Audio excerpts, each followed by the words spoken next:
Buenos días, amada familia en la fe. Hoy es abril 29, nos corresponde el devocional que lleva por título La segunda reacción. Y encontramos nuestra cita bíblica en 1 Samuel capítulo 8, versículo 6. Pero fue desagradable a los ojos de Samuel que dijera: danos un rey que nos juzgue. Y Samuel oró al Señor.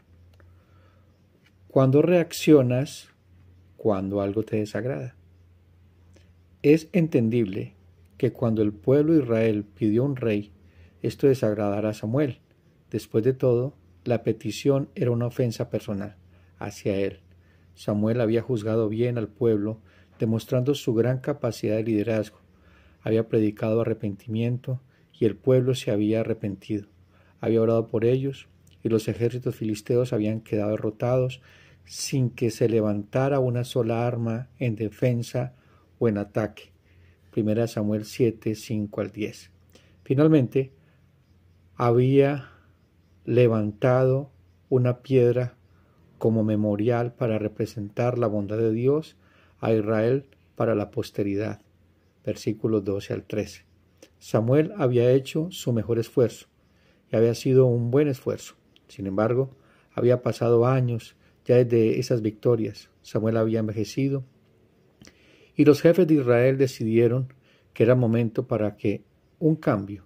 Estaban listos para descartar a Samuel y dar el siguiente paso. La reacción inmediata y lógica de Samuel fue molestarse y enojarse. Sin embargo, no se quedó allí. En cambio, su segunda reacción fue orar. La desaprobación de Samuel lo llevó a hablar con Dios sobre todo lo que estaba pasando y buscar su consejo e intervención. De manera similar podemos ver una primera y segunda reacción en el libro de Nehemías, cuando Nehemías oye la noticia que llegó de Jerusalén respecto a la destrucción y el caos que abundaba allí. Se sentó y lloró. Sin embargo, después oró a Dios y ayunó durante muchos días. Nehemías 1, 1 al 4. Su primera reacción fue llorar, su segunda reacción fue orar. Las acciones de Samuel y de Nehemías nos ponen un ejemplo desafiante cuando algo te desagrada. Y tu primera reacción es enojarte, entristecerte o decepcionarte. ¿Cuál es tu segunda reacción? Tal vez tu tendencia es decir a todos cuán desalentado te sientes, ensimismarse en autocompasión o hasta explotar con enojo. Sin embargo, ese es el reto. Aunque es entendible llorar o sentir desagrado, no debemos permanecer así. Debemos asegurarnos de que nuestra segunda reacción sea orar. Al igual que Samuel, cuando algo te desagrada, que tu segunda reacción sea hablar con Dios sobre lo sucedido y buscar su perspectiva y ayuda en las situaciones que tienes delante de ti. Para profundizar, Nehemías capítulo 1, versículo del 1 al 11. Bueno, mis queridos hermanos, hermanas en la fe, nos encontramos hoy aquí con un devocional muy práctico, pero también con grandes enseñanzas doctrinales que nos van a ayudar a tener la segunda reacción correcta. El libro de 1 Samuel, capítulo 8, Israel atraviesa un momento decisivo en su historia, la transición de un gobierno teocrático, donde Dios reinaba directamente a través de los jueces, a una monarquía humana. Este pasaje, mis queridos hermanos, no solo relata un cambio político, sino que revela el corazón rebelde del pueblo y las consecuencias de preferir la sabiduría humana sobre el gobierno de Dios. Y esto es muy importante. ¿Escucharon eso? La sabiduría humana. Generalmente nuestra primera reacción es la sabiduría humana. Es tratar de estar independiente del gobierno de Dios. Es decir, someter toda situación, toda emoción, toda circunstancia a la perfecta voluntad de Dios. Mis hermanos, como creyentes reformados, entendemos que la soberanía de Dios es absoluta, como dice el Salmo 103, 19. Jehová estableció en los cielos su trono y su reino domina sobre todos. El pecado, y debemos entender eso, que fundamentalmente el pecado en el hombre es querer una autonomía en lugar de sujeción a Cristo. Y eso pasa muchas veces con nuestras emociones. Nosotros actuamos muy visceralmente. Lo primero que viene a nuestra mente o a nuestro corazón de acuerdo a las emociones. Y no es malo sentir. Fuimos creados con sentimientos. La pregunta es, ¿tus sentimientos, tus reacciones, tus acciones glorifican al Padre? ¿Están sometidas a Dios? ¿Están sometidos a lo que dice el Evangelio? Como dice la Biblia, airaos, pero no pequéis.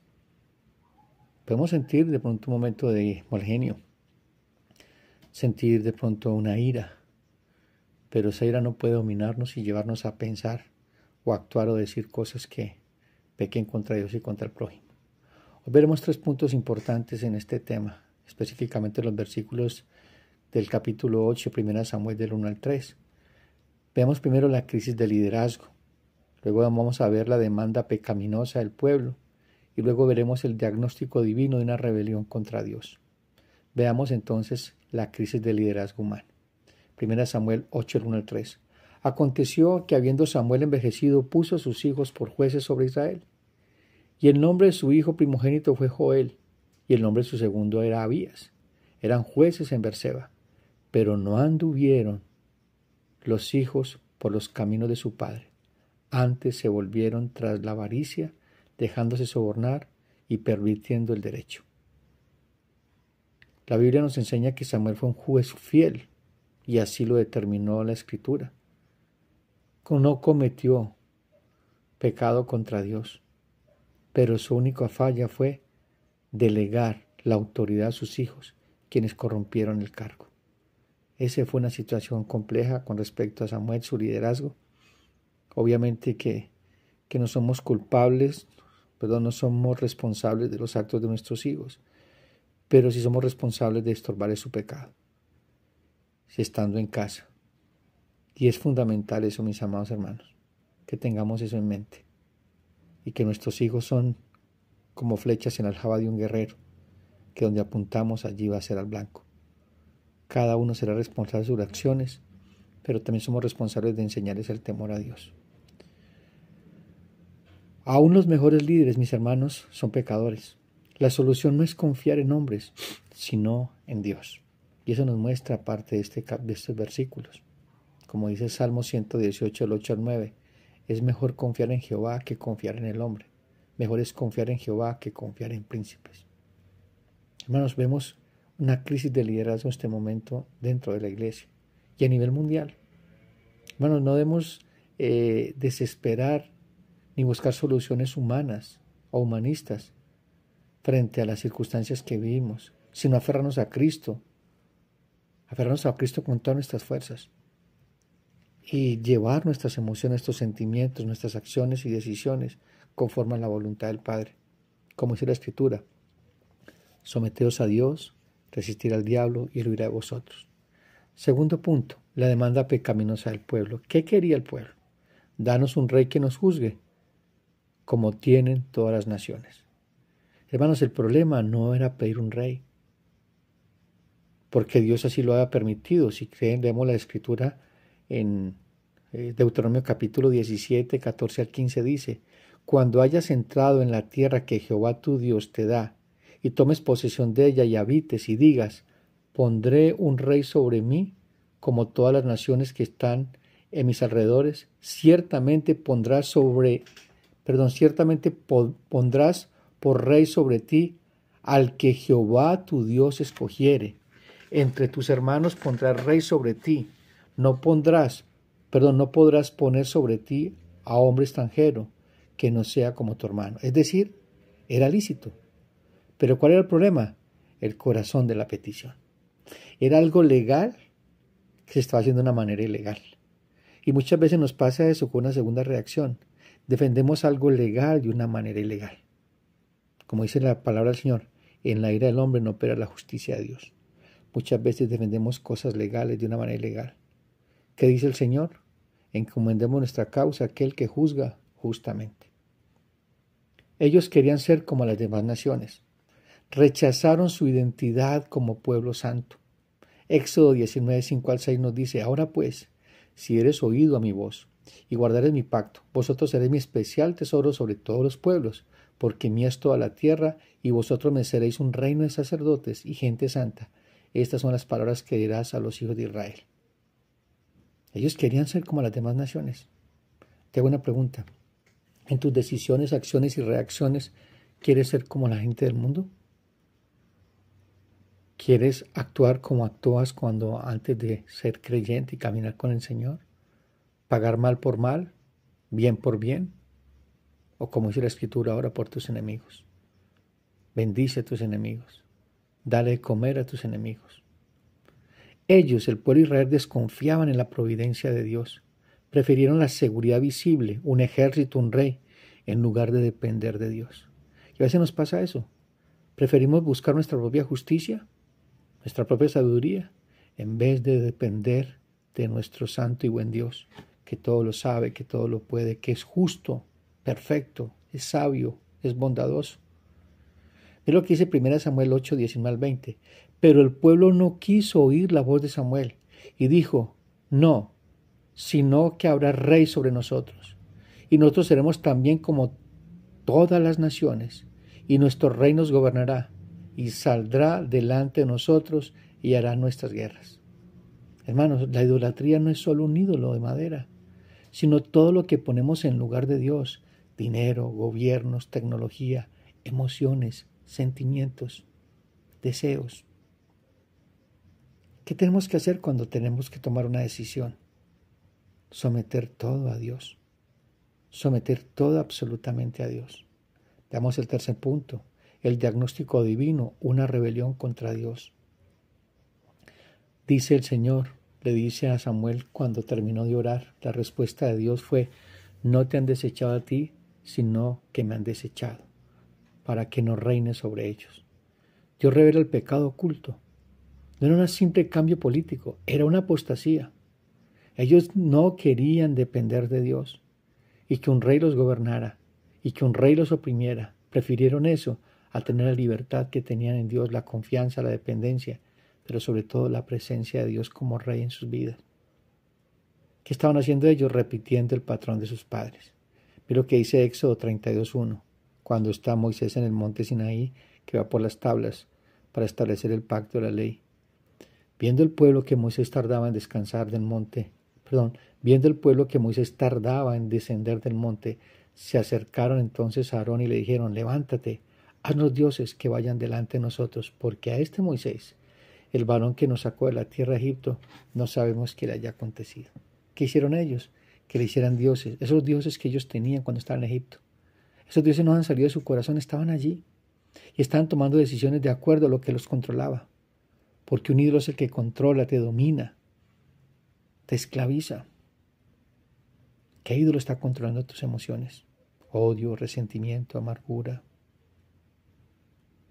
Tantas cosas que hay en nuestro corazón, en esa vieja naturaleza, que muchas veces pretende salir y controlarnos y dominarnos. Dios concede, pero con consecuencias. Dice el Señor, les darás un rey, pero sufrirán bajo él. 1 Samuel 8, 10 al 18 dice, y se refirió a Samuel todas las palabras que Jehová al pueblo le había pedido rey.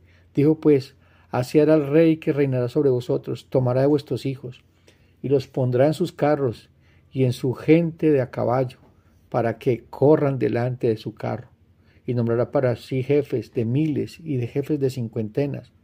Los pondrá a sí mismo a que aren sus campos y sieguen sus mieses, y que hagan sus armas de guerra, y los pertrechos de sus carros. Tomará también a vuestras hijas para que sean perfumadoras, cocineras y amasadoras. Asimismo tomará lo mejor de vuestras tierras y de vuestras viñas y vuestros olivares, y los harán y los dará a sus siervos. Diezmará vuestro grano y vuestras viñas para dar a sus oficiales y a sus siervos. Tomará vuestros siervos y vuestras siervas, vuestros mejores jóvenes y vuestros asnos, y con ellos hará sus obras. Diezmará también vuestro rebaño, y seréis sus siervos. Y clamaréis aquel día a causa de vuestro rey que os habéis elegido, mas Jehová no responderá aquel día. ¿Qué le estaba diciendo? Todo lo que iba a pasar. Pero aún así decidieron. Hermanos, nosotros somos sabios en la palabra. Dios nos muestra qué puede pasar cuando tomamos decisiones. Y Dios nos habla antes de que hagamos algo. Pone delante de nuestros ojos su ley, sus mandamientos, su bendita palabra. Pero muchas veces nosotros decidimos a pesar de las consecuencias. Y eso se llama prevaricar. Pecar aún sabiendo que lo que vamos a hacer es violentar la ley de Dios y que trae consecuencias. Dios es soberano, aún en el pecado humano.